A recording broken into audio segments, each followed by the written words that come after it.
ઊંટનું ટોળું ખોરાકની શોધમાં ફરી રહ્યું છે. ઉપરથી એક બાજ પણ શિકારની તલાશમાં ટોળા તરફ આગળ વધી રહ્યું છે. પછી જો શું થયું. મિત્રો, જંગલની અંદર ઘણા બધા ખતરનાક પ્રાણીઓ જોવા મળે છે. આમના કેટલાક પ્રાણીઓ તેમની ઝડપી ખતરનાક પંજા અને તીક્ષ્ણ દાંતની મદદથી તેમના દુશ્મનો પર હુમલો કરવાનો પ્રયાસ કરે છે અને તેમાંથી મોટા ભાગના જાનવરો સફળ પણ થાય છે. જી હા મિત્રો, આ ખતરનાક પ્રાણીઓના ડરને કારણે સમગ્ર જંગલમાં ભયનું વાતાવરણ રહે છે.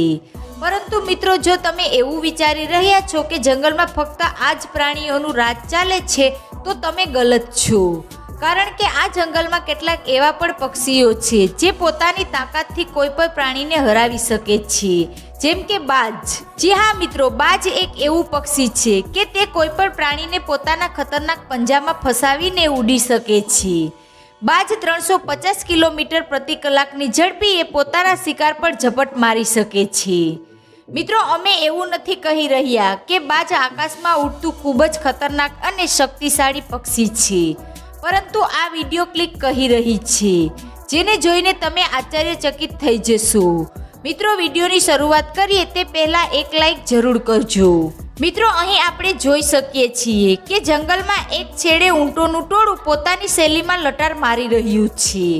આ ઊંટને જોઈને એવું લાગે છે કે કદાચ અત્યારે તેઓ ખૂબ જ ભૂખ્યા હશે, એટલે જ તો તેઓ ખાવાનું શોધવાનો પ્રયાસ કરી રહ્યા છે. પરંતુ મિત્રો, તમને જરાય ખ્યાલ નથી કે આ સમયે તેમના પર બહુ મોટો ખતરો ટોળાઈ રહ્યો છે. જી હા મિત્રો, તમે પણ સ્પષ્ટપણે જોઈ શકો છો કે જ્યાં ઊંટોનું ટોળું ખાઈ રહ્યું છે તેની બરાબર ઉપર કેટલાક ખતરનાક બાજ શિકારની શોધમાં ફરે છે. થોડા સમય પછી એક બાજની નજર આ ઊંટના ટોળા પર પડી ગઈ છે અને તેનું કાર્ય પૂર્ણ કરવા માટે આ બાજ ઊંટના ટોળાનો પીછો કરવા લાગે છે, જેથી તે એક ઊંટને પોતાનો શિકાર બનાવી શકે. ખરેખર મિત્રો, અહીં આપણે એકદમ ક્લિયર જોઈ શકીએ છીએ કે આ બાજ તે ઊંટના ઝુંડ તરફ ખૂબ જ ઝડપથી આગળ વધી રહ્યું છે અને કદાચ ઊંટને પણ અહેસાસ થઈ રહ્યો છે કે કોઈ તેનો શિકાર કરવાનો પ્રયાસ કરી રહ્યું છે. તેથી જ તેઓ દોડી રહ્યા છે અને ભાગદોડના કારણે ટોળામાં બધા ઊંટ અલગ અલગ થવા લાગે છે.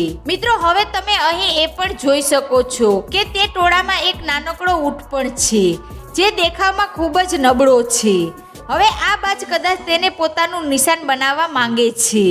આ કારણે બાજ તે નાના ઊંટનો પીછો કરવા લાગે છે. થોડા સમય પછી જ્યારે તે ઊંટ થાકી જાય છે ત્યારે બાજ આનો ફાયદો ઉઠાવીને તેના વિકરાળ પંજા વડે તેને ઉપાડી લે છે અને થોડી જ વારમાં તે તેને આકાશમાં ખૂબ જ ઊંચે લઈ જાય છે, જે તમે પણ જોઈ શકો છો. મિત્રો, આ જ કારણે બાજને સૌથી ખતરનાક પક્ષી કહેવામાં આવે છે.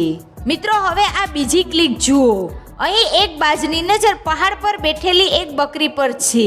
હવે તમે વિચારતા હશો કે શું આ સામાન્ય દેખાતું આ બાજ આટલી મોટી બકરીને ઉપાડી શકે છે? જી હા મિત્રો, વિડીયો ધ્યાનથી જુઓ, તમારા પણ હોશ ઉડી જશે.